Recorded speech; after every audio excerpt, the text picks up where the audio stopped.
우리가 태교가 있다고 그러잖아요. 뱃속에서 그 아이가 아무것도 모르지만 태교를 얼마만큼 잘하느냐에 따라서 그 아이가 인생이 밝게 열리고 아니면 칠흑 같은 어둠 세계를 걸을 수도 있는데, 저 같은 경우는 그 일이 있어서 그런지 눈치를 많이 보고 자랐어요.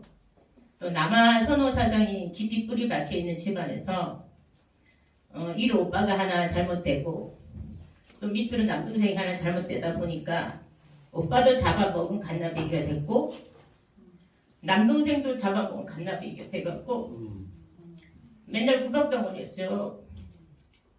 그런데다가 큰오빠가 동네 오빠들 불러다 놓고 멀리 뛰게 한다고 아기를 문지방 밑에다 놓고, 누가 했는지는 모르죠. 범인은 모르죠. 제 다리를 부러뜨린 거예요. 밟아서. 그 깐난 아이를. 엄마는 굉장히 제가 얌전하고 순하다고 했는데 언나가 운다고 하는 큰오빠 말을 믿지 않았대요. 처음에는. 제가 장난치는 줄 알았는데 엄마가 들어오니까 애가 자지러지게 울어서 애를 안아보니까 다리가 땅바닥으로 뚝 떨어졌고, 그래서 그 건너편에 있는 동네 아저씨를 불러서 이걸 어떻게 하면 좋겠느냐 해서 버드나무를 껍질을 벗겨 갖고 부목을 대서 진부에 있는 의원으로 가고 있는데, 그냥 이제 월정거리 애가집에 갔을 적에 그냥 얻고 밥을 먹었으면 괜찮았는데, 애할아버지가, 작은 애할아버지가 그래도 언나는 내려놓고 밥을 좀 먹어봐라 하니까 등원에서 내려놓자 그냥 울기 시작해서 엄마는 밥을 쫄쫄이 품고 또 집으로 내려갔는데, 이 의술이라는 게 굉장히 야박하기도 하더라고요. 치료비가 없으니까 냉방에다 가둬놓고 다리가 부러진 아이를 처치를 안 해주더랍니다. 아버지가 소를 팔아가지고 소 파는 돈을 가지고 병원을 가니까 그때서 석고보드 기부스를 해주고 엄마가 아기를 얻고 내려 나왔다고 해요. 그걸로 이제 끝난 줄 알았죠. 한쪽 다리를 이제 기부스를 하고 뭐 얻고 다녔었는데 척추 측만증이 그렇게 왔어요. 왔는데 그 한 번 부러진 것도 굉장히 심한 건데, 엄마가 강원도는 산을 넘고 또 산을 넘어 제를 넘어 다닌다고 하잖아요. 제를 넘다가 엄마가 나를 업고 또 미끄러져 가고 또 다리가 부러진 거예요. 또 소를 한 마리를 팔아먹었고, 그 와중에 제 결혼은 소 2마리 해먹은 갓나빼기, 우리 아버지는 맨날 저를 그렇게 얘기를 했고, 저는 그 어린 나이에도 삶에 희망이 없었어요. 사실 삶에 희망이 없었고, 그러려면 왜 나를 낳았을까. 그리고 그 어린 나이에 물에 빠져 죽을 생각을 합니다. 제가 물에 들어갔는데 또 작은 아버지가 나를 또 발견해서 건져내고, 집에 가서 아버지한테 얘기하면 맞아 죽을 거니까 얘기하지 말라고. 그리고 제가 이제 미신 기술만 배우면 된다고 엄마가 해가지고 월급이 없었어요. 주인은 그걸 이용을 해서 애출을 할 적에 미신카드를 빼놓고 애출을 합니다. 저는 시라바리만 식사하게 했고, 옆에 양장점에서 오바로크를 치러 가면 제가 굉장히 참하게 생기고 얌전하게 생겼다고, 거기서는 월급을 줄 테니까 이쪽으로 옮겨오면 안 되느냐 그렇게 얘기하는데, 저는 그 어린 나이에 엄마의 소가 나의 거기를 갔기 때문에 저 혼자 의지대로 할 수가 없었어요. 그리고 있었는데 이거는 해도 좀 너무한 것 같다는 생각이 어느 찰나에 들었냐면, 제 국민학교 동창 애들이 중학교를 들어갔는데 교련복을 맞추러 왔어요.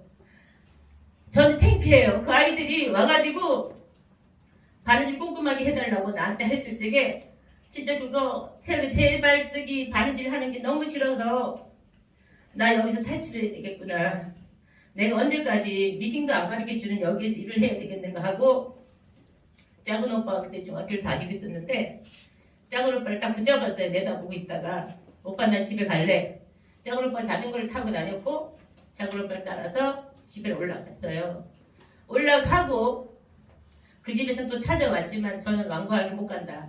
죽을 지어진 나를 못 가겠다. 딱 배 깔고 엎드렸어요. 그랬더니 또 엄마는 또 밥값을 해야 된다고 저를 진국에 있는 애기 보는 집에다가 보내요. 그 배추 농사 짓는 서울에서 이제 땅을 사서 배추 농사를 짓는데 아기를 보는데 한 달에 3만 원을 월급을 준대요. 거기를 보냈어요, 저를.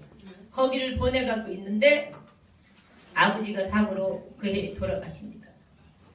이제 그때부터 이제 아버지가 없는 세상에서 살기 시작을 하는데 이제 인천 동국무역으로 와요. 이제 동국무역으로 와가지고 1년 한 6개월 기계자숙과에 들어가서 근무를 하고 있었는데 3교대 근무인데 제가 착실 일을 하고 기술도 해가지고 제가 반장 되고 주임 되고 이제 올라가니까 회사에서는 인재다. 이제 학교를 얘를 보내줘야 되겠다 해갖고 북인천여주 산업재 특별학급을 제가 나가게 됩니다.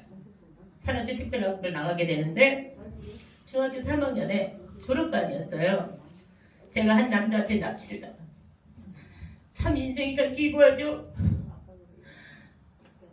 남자는 남자도 모르고 있는 여자가 어느 괴한한테 납치를 당해갖고 저과의 동침으로 결혼생활을 해서 아이를 4명을 낳고 살면서 이 도박에 주색작에 빠져있는 남자한테 3일들이도 두드려 맞으면서 살아요. 동네에서는 막 쓰근덕거리죠. 세상 여자들 다 도망가지 않아야 될 여자가 도망을 가고 저것은 도망가야 될 게 도망도 못 가고 산다고. 근데 가려고 보면 큰아이가 눈에 밟혀서 못 가겠고 또 둘째 딸아이가 눈에 밟혀서 못 가게 해서 둘을 다 데리고 나가자니 너무 힘들 것 같고. 근데 이 남자를 마음을 좀 돌려보려고 했더니 이 남자가 아들이 없어서 그렇대요. 둘을 낳고 그냥 피임을 하고 있다가 제가 다시 또 아이를 낳을 수 있게끔 병원에 가서 조치를 취하고 셋째 딸을 가집니다. 병원에서 성별 검사를 해야 된다고 나를 데리고 갔어요. 그때는 불법이니까 의사가 이리저리 보더니 차마 말을 못하고 안 보입니다. 하늘이 무너진대요. 이 아이를 없애자고 제가 이혼을 하자고 합니다. 이 남자한테. 딸 둘은 책임져 달라고. 하나의 생명 앞에서 저는 강구하게 저한테 자유를 달라고 호소를 했어요. 그래서 이 아이가 이 세상에 나올 수 있게 됐고 본인이 아기를 못 낳게 하겠다 해놓고 그 약속도 안 지키는 남자. 그리고 아이들을 또 제가 가지게 됩니다. 누가 누구를 어떻게 만나느냐에 따라 가지고 인생이 달라진다는 거. 이제 교통사고도 많이 났어요. 교통사고도 제가 무려 7번이나 났고 이 마음에 진짜 한도 진짜 이 세상에 사람들이 한이 맞다고 해도 저만큼 많을까요? 진짜 죽고 싶어도 죽지 못하는 인생, 죽으려고 해도 죽어지지 않는 인생, 이제 어떻게 해야 되나. 또 통증은 또 왜 이렇게 많은지 일주일에 한 번 목에다가 무통주사를 맞아요. 마취를 하고 뼛속에다 주사를 꼽습니다. 그 주사가 잘못 들어가면 얼굴이 완전히 그냥 공처럼 부풀어 올라요. 그리고 그 해독제를 나가고 나오는 시간이 한나절은 걸립니다. 맞으러 갈 때마다 통증 때문에 맞으면서도 두려워요. 이게 마지막 내가 삶의 현장인가, 침대에서 내려오지 못하면 나는 죽는 건가. 그런 삶을 살다가 제가 봉숭아학당을 만납니다. 전주 봉숭아학당에서 우리 성창 총장님을 만났어요. 우리 성창 총장님 직접 저를 보신 건 아니고 저는 이제 인터넷상으로도 이제 봤고 제가 사상체질 공부를 하다가 거기서 너무 이렇게 튄다는, 너무 튀어. 어디 가도. 왜냐면 내가 한이 많고 내가 마음이 답답하니까 생판 모르는 사람들한테 가서는 그냥 내가 하고 싶은 대로 내가 다 해야지 내가 마음이 풀리니까 그렇게 하는데 사람들이 그 꼴을 못 보는 거예요. 쟤 왜 저렇게 나대? 왜 저래? 쟤 정신병자 아니야? 쟤 꽃다려야 되는 거 아니야? 사실 전 꽃다릴 정도는 아니거든요.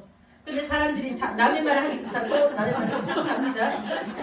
혼자만 그렇게 생각하시는 거 아니에요? 근데 사람이 어디 하나에 딱 꼽히게 되면 그가 한 가지만 보이는 거예요. 저는 오행자 사무총장님이 서울봉등학당에 그분이 지금 총장님을 보필해갖고 듀엣으로 진짜 굉장히 이제 서봉을 발전을 주시는데 그때는 그분이 저한테는 안 보였어요. 오로지 성창훈 총장님만 보였어요. 그래서 그 다음 월요일에 매주 월요일 날 이제 봉숭아학당 글이 있다는 얘기를 들어가지고 제가 물어 봉천동으로 찾아갑니다.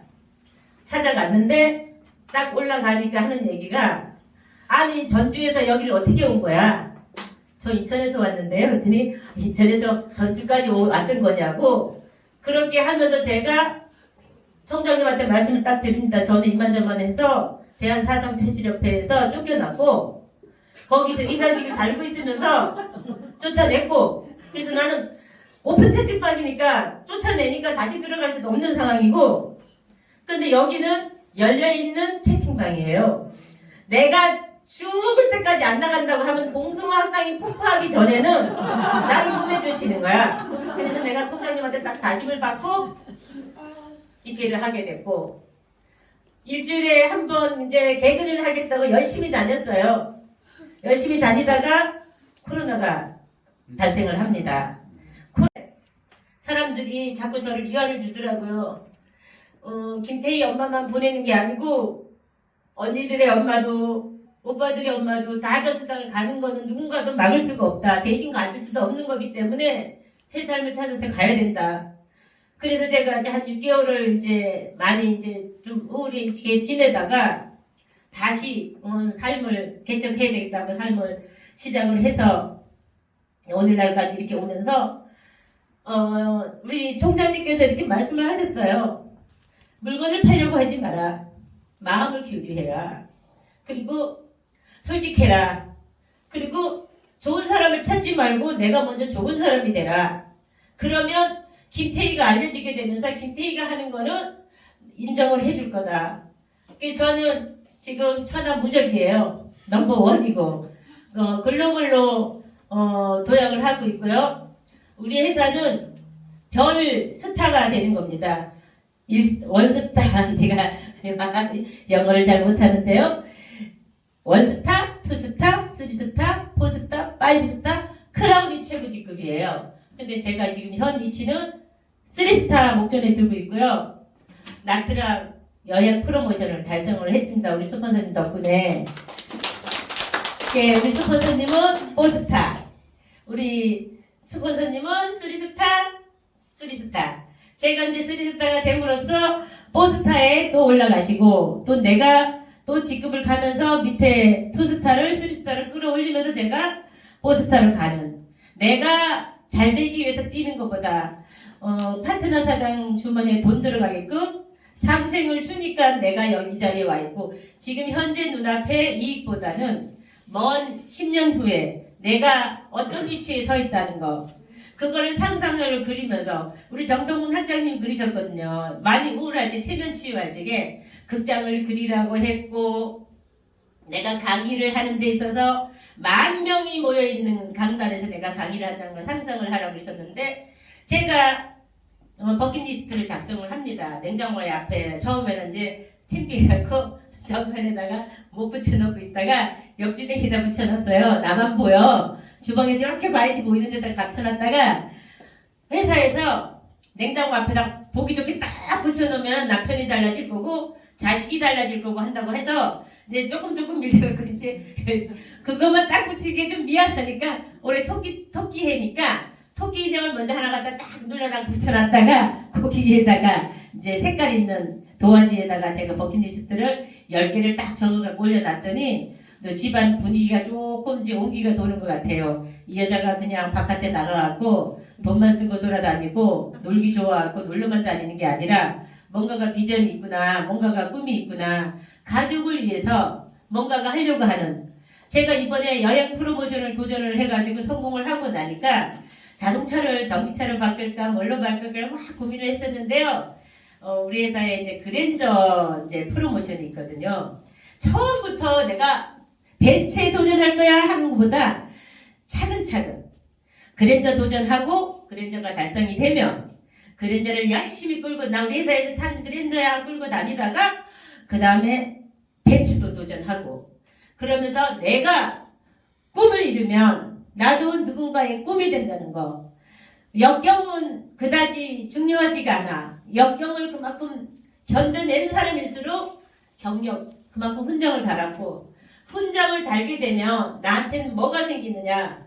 그 훈장을 달았기 때문에 그 경험 속에서 오는 노하우로 내가 시행착오를 거치지 않고 직선으로 갈 수 있는, 편안하게 성공자들이 가는 발자취를 따라서 복제를 함으로써 내가 그 성공자 대회에 지금 합류해서 가고 있다는 것에 대해서 큰 자부심을 느끼고, 이렇게 귀하신 분들 앞에서 저의 이제 구구절절 과거서부터 해갖고 올라오면서 이렇게 말씀드리는 게 굉장히 죄스럽지만, 박구열이 아까 얘기 말씀드렸잖아요. 죽으려고 할까지 제가 갈망하는 공부. 저는 그래서 북인천 여중을 산업체 특별학급으로 졸업을 했고, 고등학교는 우리 이제 막내딸 원래 16살짜리 국민학교 초등학교 1학년 들어갈 적에 제가 입학을 합니다. 그때서 이제 우리 아이들한테, 우리 큰아이가 7급 공무원이지만 내가 만약에 학벌이 중졸밖에 안 된다고 하면 얘들이 공부를 안 할까봐 고졸이라고 사실은 뻥쳤어요, 제가. 왜냐면 그때는 컴퓨터 시대가 아니니까 믿어주더라고요, 얘들이. 근데 시대가 바뀌니까 전산에다 딱 중등공만 치면 얘가 학벌이 어디까지 왔다는 게 다 뜹니다. 그렇기 때문에 거짓말도 할 수 없는 시대에 살다 보니 제가 고등학교를 입학을 해서 우여곡절 끝에 졸업을 했고, 지금은 우리 청상훈 총장님 덕분에 열린사이버대학 상담심리학과 2학년까지 재학을 하고, 지금은 건양사이버대학 재난안전 소방학과로 다시 편입을 해서 국민다안전교육협회 서울구로지부의 소속인데 안전전문교육 강사로서 발돋움을 할 것이고, 한국안전대학교가 설립이 되면 그곳에서 교수직을 이 김태희가 당당히 거머쥐리라는 그 꿈을 가지고, 오늘도 불철주야 1이면 1, 살림이면 살림, 엄마 노릇, 아내 노릇, 회사면 회사, 이렇게 사회면 사회, 이렇게 사람들하고 교류를 하면서 사람이 곧 금맥이고, 사람이 곧 보물이고, 사람이 곧 재산이라는 우리 성창훈 총장님의 선한 영향력. 사감, 사실, 삼정인 마음. 사감은 뭐냐고 하면요, 감사하는 마음, 감동하는 마음, 감격하는 마음, 감탄하는 마음. 이걸 가지고 준말로 사감이라고. 삼정은 뭐냐면 내가 긍정이어야 되고 열정이 있어야 되고, 그 다음에 모든 사람을 인정하죠. 나만 잘났다고 하면 안 되고 인정을 해줘라. 다 동등하고 다 모든 사람이 다 권리를 누릴 수 있게끔 인정을 해주는 그런 마음. 그 다음에 사심은 초심. 맨 처음에 처음처럼이라는, 제가 그 소지를 못 맞아도 처음처럼을 되게 좋아하는데요. 처음 그 마음, 초심. 그리고 열심히 일해야 돼요. 열심히 사는 사람은 세상에 많습니다. 열심히 사는 사람은 세상에 많지만 최선을 다해서 살아야 되고, 뒷심이 있어야 돼요. 끝장을 봐야 됩니다. 우리가 봉숭아학당, 인천 봉숭아학당 문화혁신학교가 글로벌로 진출할 건데, 내가 1년 연회원을 끊어갖고 이제 회원이 됐으니까 난 회원이야 하지 말고, 이 봉숭아학당이 글로벌로 진출할 수 있을 때까지 나 혼자 올 것이 아니라 손에 손잡고 한 달에 한 명이라도 입소를 시켜서 올 목표가 100명 회원을 만드는 목표인데, 그거를 땡겨도 무방합니다. 더 땡겨도 무방하니까 많이 오면 확장을 시키실 거예요. 이걸 툭 터갖고 더 크게도 확장시킬 수 있으니까 사람 그룹이 많아져도 염려하지 마시고 사람을 늘려나가야 된다는 거. 그렇게 함으로써 우리는 뒷심이 있으면 뭐가 있어야 돼요? 중심을 잘 잡고 내 마음에 요 쇄골뼈를 딱 잡으면 전중혈이 딱 나타나거든요. 여기 전중이 막히면 죽습니다. 제가 왜 이렇게 당당하게 말씀을 드리냐면, 심장마비가 와서 객 쓰러졌던 사람, 심폐소생술로 다시 일어나서 이렇게 여러분들하고 대화를 하고 이 강단에 서서 저의 못난 어려운 역경의 얘기를 눈물 뿌리면서 할 수 있는 시간이 주어진다는 거. 개똥밭에 굴러도 이승이 낫다 그랬어요. 저는 살아야 된다는 일념, 만보걷기를 누죽거사를 외치면서 하고 저녁에 잠잘 적에 쓸어내립니다. 오늘 하루도 숨 쉴 수 있어서 하루를 열심히 달려오면 살 수 있어서 너무나 감사합니다 하고 자고 아침에 일어나면은 야, 또 하루를 선물 받았구나. 너무 감사한 아침이다. 나이가 오늘이 마지막 날인 것처럼 최선을 다해서 살자. 늘 감사하는 마음으로 봉송학당 그 문화혁신 카페 매니저로서 카페에 글을 제가 열심히 올리는데 출석부도 이제 봉당 식구들한테 축석을 올렸는데 제가 핸드폰에 지난주 금요일 날 가출을 했어요. 그래갖고 어떡해요. 가출한 아이가 돌아오질 않는데 그래서 다시 입양을 했습니다. 입양을 하고 그래도 희망은 버리지 않아요.